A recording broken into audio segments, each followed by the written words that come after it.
y no hay nada que opinar. ¿Sí? Adelante. Bien. A ver, hay que entender que el ser humano es un ser con capacidad de trascendencia. Y al compartir ambos de nosotros la creencia en un Dios y la creencia en el Espíritu, esto es algo importante. El hombre, al tener un alma, tiene que con esa alma buscar la trascendencia. Y la máxima trascendencia de todas es la verdad. Dios es la verdad absoluta. Dios es la verdad. Entonces uno debe tener una búsqueda apasionada de la verdad y no pueden haber dos verdades. Por ejemplo, si lleváramos al extremo la tolerancia, tendríamos que tolerar al que dice que 1 más 1 es 3 o al que dice que 1 más 1 es 5. Ojo, si alguien dice que 1 más 1 es 5, no es que lo voy a mandar a matar o algo de ese tipo. No me refiero a una tolerancia en términos físicos de que vamos a ejercer violencia contra la persona. Pero creo que estoy en todo mi derecho y es sano y es bueno y no tiene que ver con ningún tema negativo el que yo le diga, hermano, ¿sabes qué? 1 más 1 es 2, 1 más 1 no es 5. Y si tú crees que es 5, yo quisiera decirte por qué razones yo creo que es 2 y por qué me parece relevante que tú entiendas que es 2. Puede pensarse que la discusión sobre, por ejemplo, la divinidad de Cristo es una cuestión abstracta que no sirve para la espiritualidad de uno. Pero no es así. Si tú crees que 1 más 1 es 5, cuando hagas tu cálculo de tus cuentas y tu balance, si cuentes tu vuelto, en la práctica te va a ir mal con tu dinero. Igualmente en el mundo espiritual, si no guiamos nuestro espíritu hacia aquello que es la verdad, entonces no vamos a obtener la plenitud ni trascendencia. Bien, en ese sentido, aquí no se viene a dar un espectáculo. Si no hubiera traído unas naranjas y habría hecho algunos malabares. No venimos a dar un espectáculo, venimos a dilucidar la verdad. ¿Y de qué disponemos las personas para dilucidar esta cuestión? Disponemos de nuestra razón. Los seres humanos somos seres racionales. Aristóteles dice el hombre es el animal racional.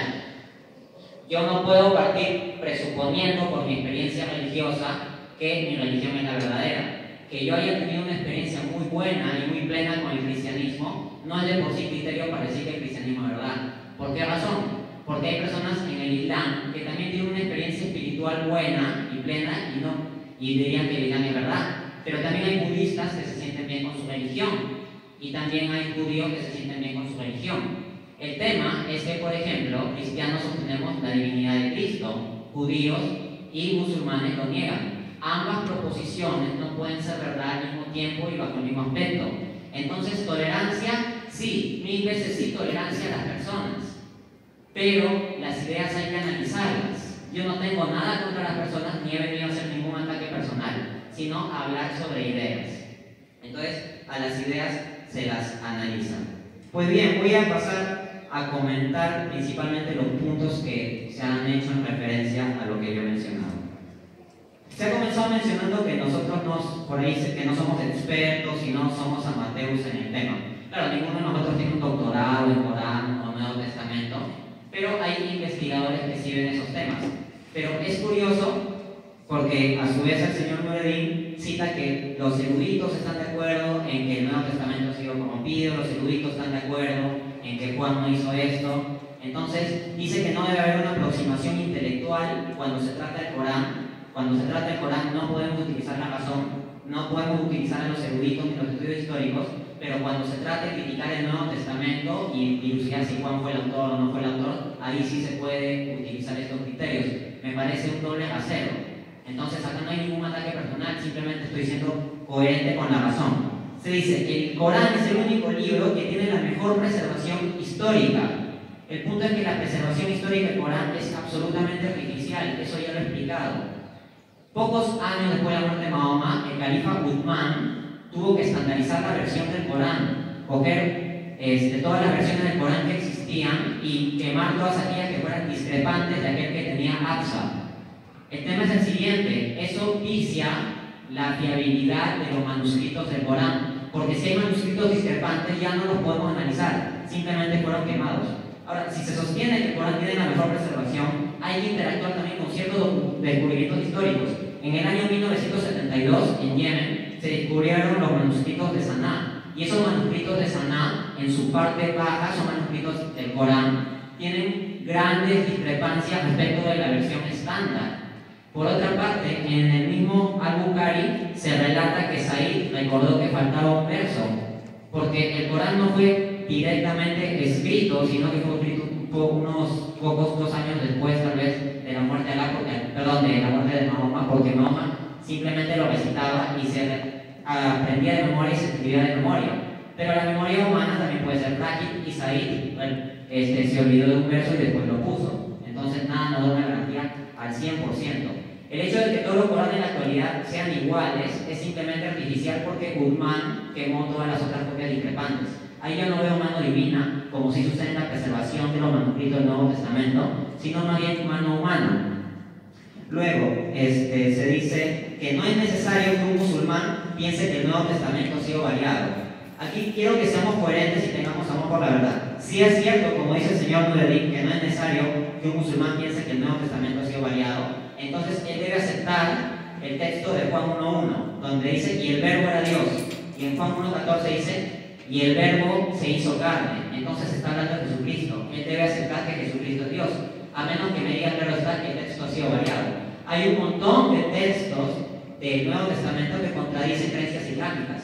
El Corán dice en Sura 457 que Jesucristo no fue crucificado, pero los 4 evangelios nos dicen que Jesucristo fue efectivamente crucificado. Eso no puede ser aceptado por un musulmán si quiere creer en el Corán. Seamos coherentes con la verdad y la razón. No traicionemos eso en nombre de valores menores. Luego se dice, ¿dónde está el evangelio de la boca de Jesús? Bueno, yo diría, ¿dónde está el texto del Corán que venga directamente de la boca de Mahoma? Porque lo que se hizo fue memorizar y luego transcribirlo, no es que de la boca de Mahoma automáticamente se transcribía todo. Ni siquiera es la palabra directa de Alá, sino que fue revelada por el ángel Gabriel, según la creencia musulmana. Entonces, lo que hay que hacer es analizar con los criterios históricos. Si tú tienes un documento que habla de Alejandro Magno, tal vez nos podrían decir, no, pero ¿dónde está el documento que hable de Alejandro Magno, pero haya sido escrito por Alejandro Magno? ¿O dónde está el documento sobre Alejandro Magno donde habló Alejandro Magno y todos son citas textuales de Alejandro Magno y las transcripciones de todas sus palabras?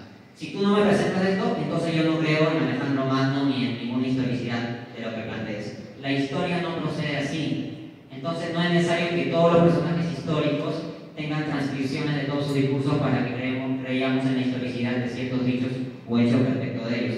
Y yo he demostrado que los documentos del Nuevo Testamento pasan las 3 pruebas estándar. Él dice, también se menciona que Juan Evangelista, que escribió el Evangelio de Juan, no fue el apóstol Juan. Yo lo veo bastante cuestionable esa postura. En el Evangelio de San Juan, el escritor se identifica como el discípulo amado. Ahora bien, si tú revisas Mateo 17, ¿quiénes eran los discípulos amados de Jesús? Básicamente 3, los más cercanos: Santiago, Pedro y Juan. Pero en el Evangelio según San Juan te dicen que el discípulo amado corrió junto con Pedro. Entonces Pedro no puede ser discípulo amado. Santiago históricamente se ha demostrado que murió antes de que se escribiera el Evangelio según San Juan. Entonces nos queda que debe ser el apóstol Juan.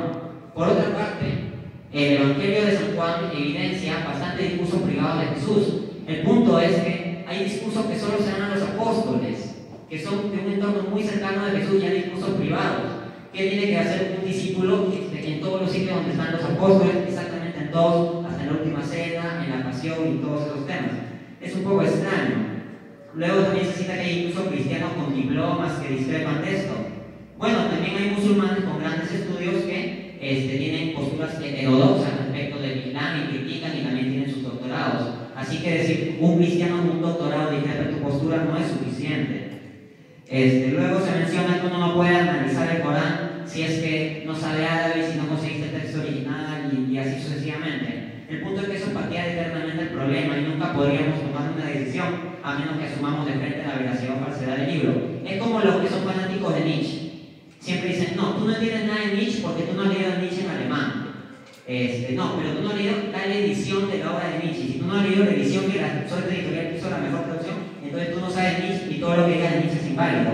Por otra parte, hay expertos islámicos que estudian el Corán y también hayan algunos cuestionamientos y conocen árabe, por si acaso. Dado que el señor no le dice refiere a los eruditos, yo les citaré un académico, Ali Dashni.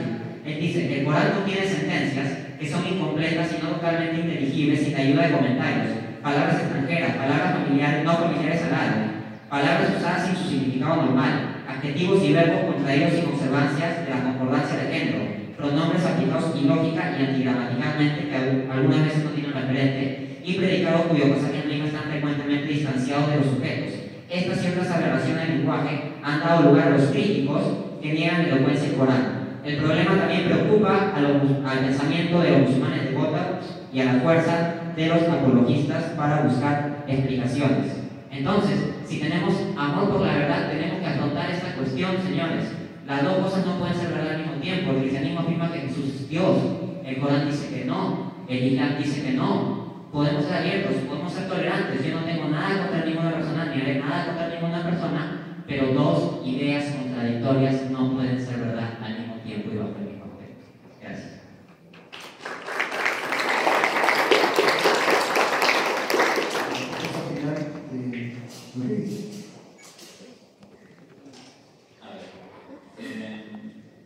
Termino primero la idea que estaba diciendo antes y por amor a la verdad y por referencia a Dante, y tengo que mencionar unas cosas.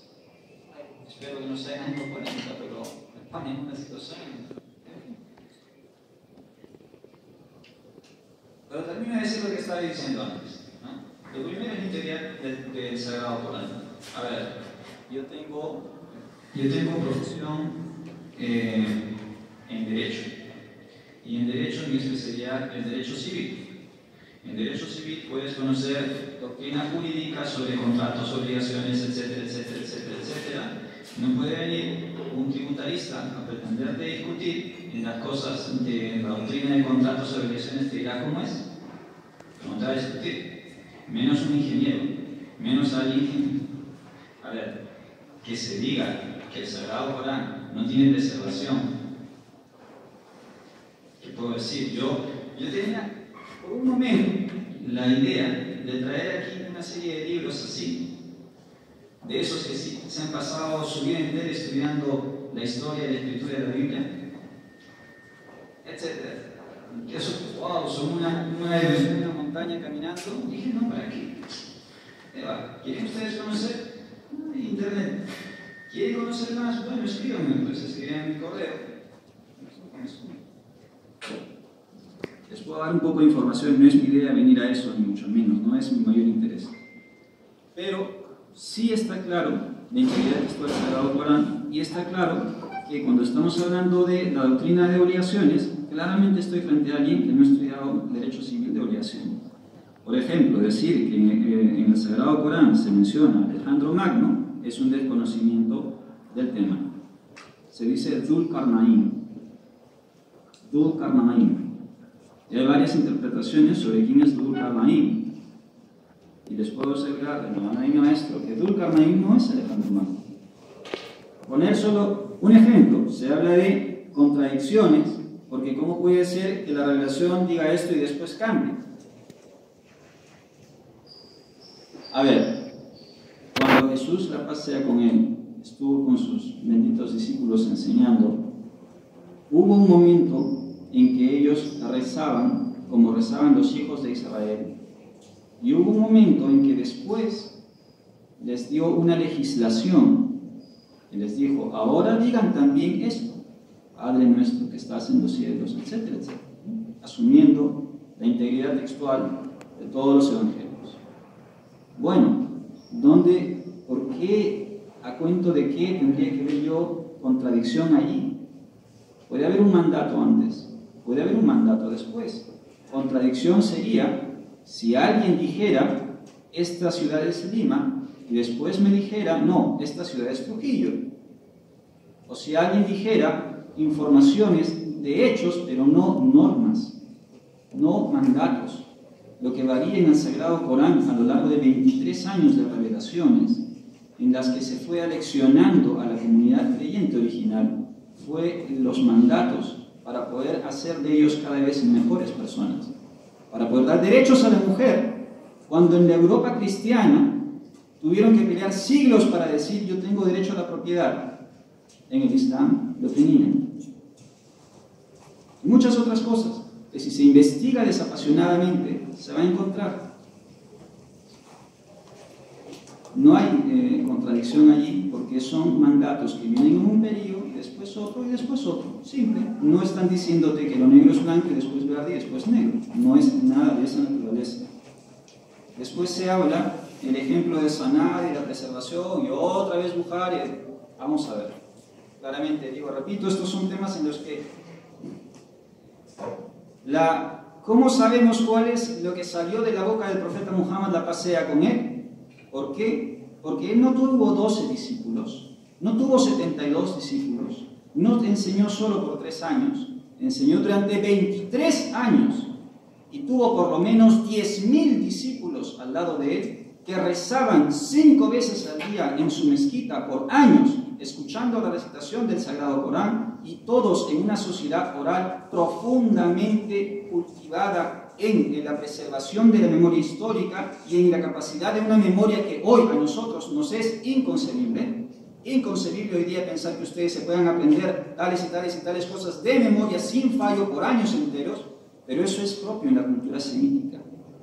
Y eso fue un logro civilizacional o cultural, como quieran verlo, específico de la Arabia de aquel entonces, en donde todos los que estuvieron recitando el Sagrado Corán y le escucharon cómo recitaba él, todos estaban vivos en tiempos de Sayyidina Abu Bakr as-Siddiq, el primer compañero que no ha sido mencionado, el primer califa del Islam, que fue compañero del profeta Muhammad y que conoció a los 10.000 y después de los 10.000, etcétera, etcétera.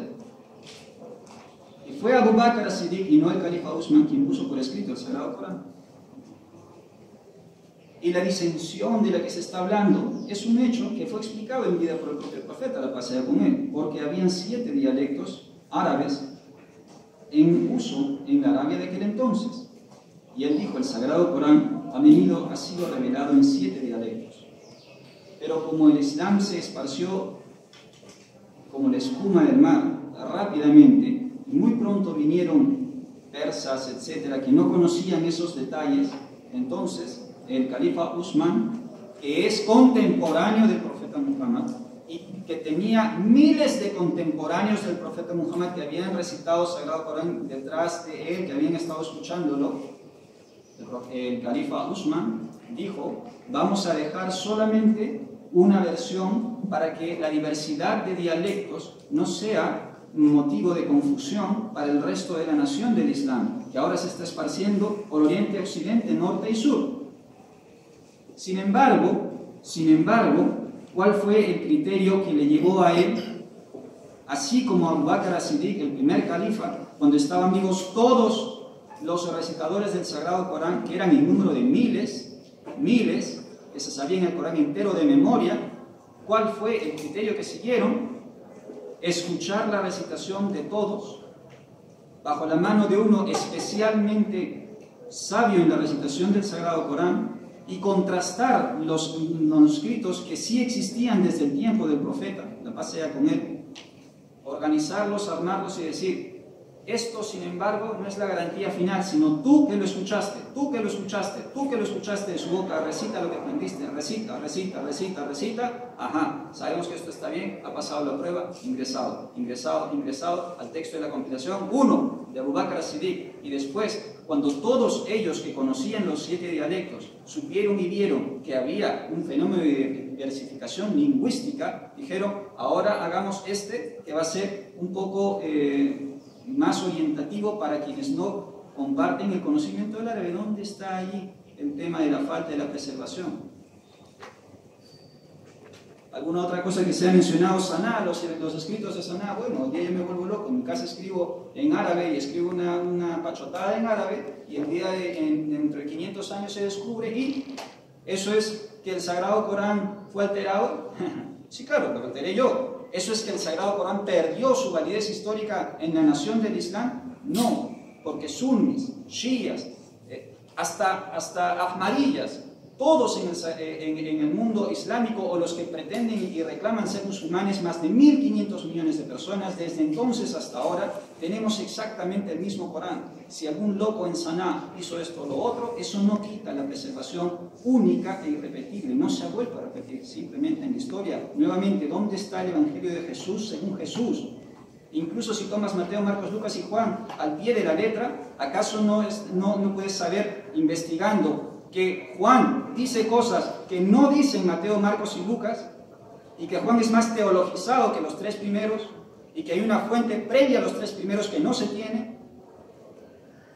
Incluso tomando los cuatro, y por arte de magia, haciendo desconocimiento de que había muchos otros evangelios en el primer siglo, solo tomando los cuatro, ¿quién te dice que están en completo acuerdo? No necesito entrar en ese detalle, porque no voy a entrar a cada una de las polémicas, lo dejo en la mano de los historiadores, de los cristianos unitarios, que dicen, hay que tener una fe con conocimiento histórico y responsable y en amor a la verdad.